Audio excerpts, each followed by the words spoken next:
అందుకే ఉదయకాలమునందు సూర్యబింబాన్ని ఏ రూపంగా చూస్తారు అంటే బ్రహ్మస్వరూపంగా, సృష్టికర్త స్వరూపంగా చూస్తారు.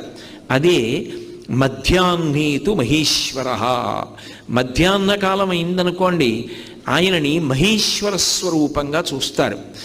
మధ్యాహ్నం మహేశ్వర స్వరూపము అన్న మాటకు అర్థం ఏంటంటే ఆయన విశేషమైనటువంటి కాంతితో ఉంటాడు. అది ఎవరు భరించగలిగినటువంటి తేజస్సు కాదు.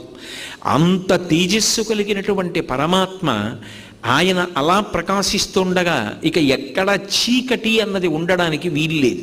అంటే తమోగుణాన్ని, అజ్ఞానాన్ని పోగొట్టగలిగినటువంటి శివస్వరూపమై ప్రకాశిస్తూ ఉంటాడు.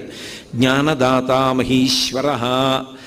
అదే సూర్యబింబం సాయంకాలం ఉపాసన చేస్తున్నారనుకోండి, సాయంకాలే స్వయం విష్ణు. సాయంకాలం ఉండేటటువంటి సూర్యబింబం